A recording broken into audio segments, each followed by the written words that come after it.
پرانے زمانے میں بادبانی جہاز ہوا کرتے تھے، بحری جہاز جو ہواؤں کی زور سے چلتے تھے، اس کے اوپر بڑے بڑے بادبان لگے ہوتے تھے۔ تاجروں کا ایک قافلہ اس جہاز میں سفر کر رہا تھا۔ سارے تاجر آپس میں دوست تھے، ایک تاجر اس میں اجنبی تھا۔ راستے میں کچھ طوفان آیا، کوئی مسئلہ بنا۔ ملاح نے کہا کہ لگتا ہے کہ ہمارے جہاز پر بوجھ وزن زیادہ ہے، کچھ وزن جو ہے سمندر میں گرانا پڑے گا، پھر یہ جہاز خیریت سے اپنی منزل پر پہنچے گا۔ اب مشورہ ہوا کس کا وزن جو ہے پھینکا جائے، کیونکہ ایک اجنبی آدمی تھا تو سب نے کہا اس کا وزن پھینک، ہمارا بچا لو۔ اب اس کو پھینکنے لگے، اس نے کہا کہ تم میرے ساتھ کیوں ظلم کرتے ہو، پھینکنا ہے تو سب کا تھوڑا تھوڑا پھینک دو تاکہ سب کے حصے میں آئے جو بھی تکلیف ہے۔ لیکن وہ نہ مانے، اور جب اس نے مزاحمت کی، اپنا وزن پھینکنے نہ دیا، انہوں نے اٹھا کر اس کو بھی پھینک دیا، وزن بھی پھینک دیا، اس کو بھی پھینک دیا۔ اب مسئلہ حل ہو گیا، جہاز آگے چل پڑا۔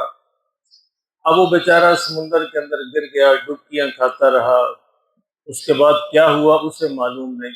جب اس کو ہوش آیا، اس نے دیکھا کہ ایک جزیرے پر پڑا ہے۔ اب کون سا جزیرہ ہے، کہاں ہے، یہ بھی اسے معلوم نہیں۔ سامان بھی جا چکا، ہر چیز ختم ہو گئی۔ اب اس جزیرے کے اندر اس نے دیکھا کہ اب یہاں پہ رہنے کا کوئی سامان کرنا ہے۔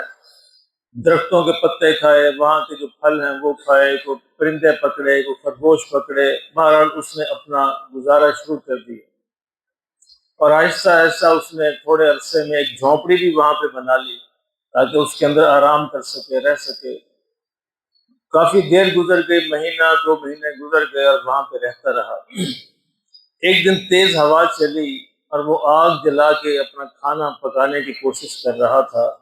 اس آگ نے جھونپڑی نے آگ کو پکڑ لی اور وہ جھونپڑی جل گئی۔ وہ پھر خالی ہاتھ کھڑا رہ گیا۔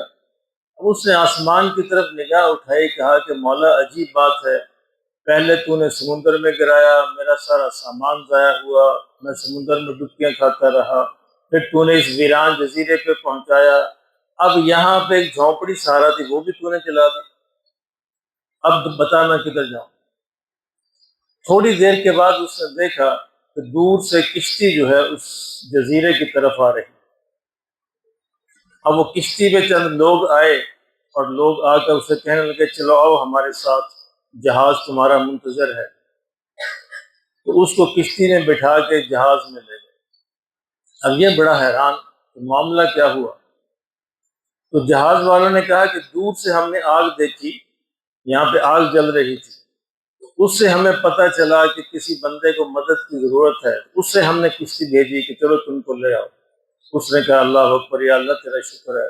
اب پہلے وہ اعتراض کر رہا تھا، اللہ پہ گلہ کر رہا تھا، شکایت کر رہا تھا، اب کہہ رہا یا اللہ تیرا شکر ہے کہ میری اس کو کٹیا کو آگ لگی، اس کے بدلے تو نے مجھے بچا لیا۔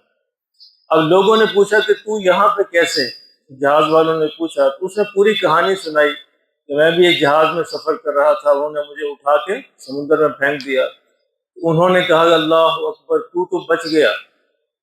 وہ جہاز جو تھا آگے جا کر ڈاکوؤں نے لوٹ لیا اور سارے مسافروں کو قتل کر دیا۔ اس نے کہا یا اللہ تیرا شکر ہے، اللہ اکبر۔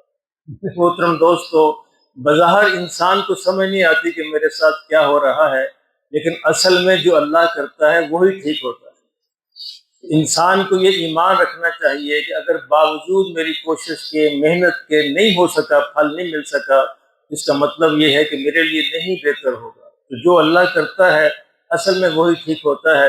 ابھی چند سال پہلے میرے ایک دوست نے کہا کہ بڑی میں نے کوشش کی، بیٹے کو میڈیکل کالج میں داخلہ نہیں مل سکا، ایسے نہ کریں کہ اس کو یوکرین بھیج دیتے ہیں تو وہاں داخلہ ہو جائے گا، کہ چلے کرتے ہیں۔ کوشش کی ہم نے مل جل کے، یوکرین کی یونیورسٹی میں اس کا ایڈمیشن ہو گیا۔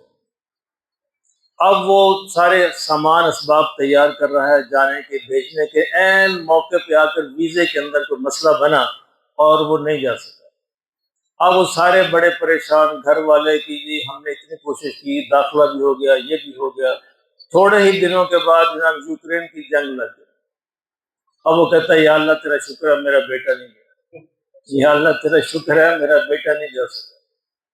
اسی طرح ایک اور دوست نے کوشش کی کہ وہ یہاں سے پاکستان سے ترکیہ میں شفٹ ہو جائے، حتیٰ کہ اس نے ترکیہ کی زبان بھی سیکھی، سارے پلان بنائے، منصوبے بنائے، اور سارا کچھ ہو گیا۔ وہاں کچھ دوست احباب تھے، وہاں بھی سیٹنگ ہو گئی، اور عین موقع پہ جب ویزا اپلائی کیا تو ویزا ریجیکٹ ہو گیا۔ وہ پریشان کہ میرا ویزا کیوں ریجیکٹ ہوا، سارے دوستوں کے ویزے مل گئے، سب کو ہو گیا، سارے چلے گئے، میں کیوں رہ گیا؟ تو چلو پھر کوشش کرتے ہیں۔ اگلے برس سارا پلان کر کے پھر کوشش کی تو پھر ویزا ریجیکٹ ہو گیا۔ میں نے اسے کہا اللہ کے بندے، اسی میں بہتری ہو، تیرا نہ جانا ہی اصل میں بہتر ہوگا۔ بعد میں معلوم ہوا کہ یہ چند سال پہلے ترکیہ میں بڑا ایک ریسیشن آیا تھا، اور بڑی جابز ختم ہوئی تھی، بڑی معاشی بدحالی آئی تھی، اور کرنسی کی بڑا ریٹ ڈاؤن ہو گیا تھا۔ تو وہ کہنے لگا یا اللہ تیرا شکر ہے میں بچ گیا، ورنہ میں یہاں بھی میری جاب جاتی اور وہاں بھی میں ختم ہو جاتا۔ تو میرے محترم بھائی، عرض کرنے کا مقصد یہ ہے، یعنی جب انسان پوری کوشش کرے، محنت کرے، پھل نہ ملے تو اسی میں کوئی بہتری ہو۔ اللہ کا نظام ہے، اللہ جانتا ہے، ہم مستقبل کے اندر ہم نہیں جان سکتے، اس لیے اس کو یقین رکھا کرو کہ جو اللہ کرتا ہے اصل میں وہی بہتر ہوتا ہے۔ ہمیں اپنی کوشش کرنی ہے، تدبیریں کرنی ہے، لیکن تدبیر کی اصل میں حیثیت کوئی نہیں، پیچھے تقدیر ہے جو اوپر کھڑی ہے۔ دیکھ فانی تیری تدبیر کی میت نہ ہو، ایک جنازہ جا رہا ہے دوش بر تقدیر کے۔ تدبیروں کے جنازے تو تقدیر کے دوش پر اٹھ جایا کرتے ہیں، بس اللہ کو منایا کرو، کیونکہ تقدیر بنانے والا بھی وہی ہے، بدلنے والا بھی وہی ہے، اور دو چیزیں تقدیر کو بدلتی ہیں، ایک دعا اور دوسرے صلہ رحمی۔ میں نہیں کہتا، میرے آقا نے فرمایا صلی اللہ علیہ وسلم، اللہ ہماری تدبیروں اور تقدیروں دونوں کو صحیح فرما دے۔